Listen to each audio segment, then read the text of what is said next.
How I'd Remake the DCEU.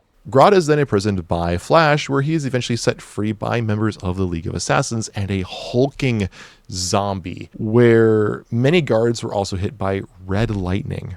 Barry, who is taken aback by all of this as a forensic scientist within the Central City Police Department, decides to seek Batman's advice. While in the Batcave, Bruce helps Barry at least identify the League of Assassins, though he's unable to give any info on this zombie. As it came to the lightning, Bruce only comments that he's only ever seen this type of lightning once before, or in one scenario before. Barry asks who, and Bruce explains candidly, well, by you. Here's where you meet the villains.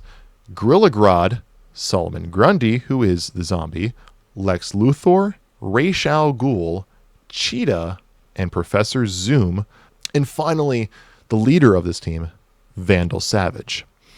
Cutting back to the Batcave, Bruce and Barry see an alert from Metropolis's Museum of Natural History being broken into by two mysterious individuals.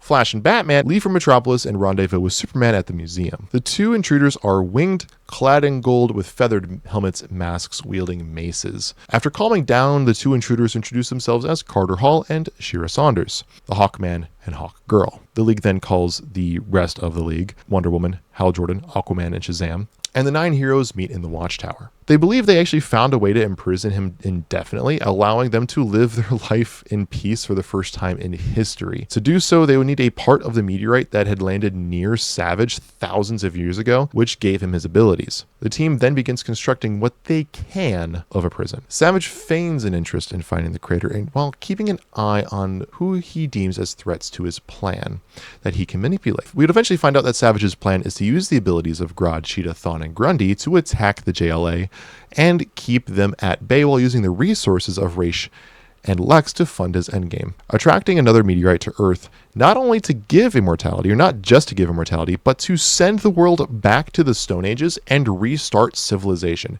killing all metahumans or anyone that could stop him, and then he would then enslave the remaining humans and truly become ruler of the world. A final battle then ensues between everybody.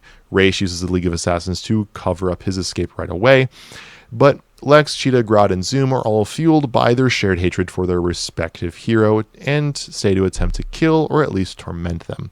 Savage gets terrifyingly close to calling the meteor to enact his plan, and Hawkman and Hawkgirl both decide to give their lives and destroy the meteor before it can end humanity. This allows the team enough time to take advantage over the villains. Savage is then brought up to his prison. He is temporarily held by Green Lantern while Batman and the rest of the League complete Savage's prison, which eventually is kept in the Watchtower.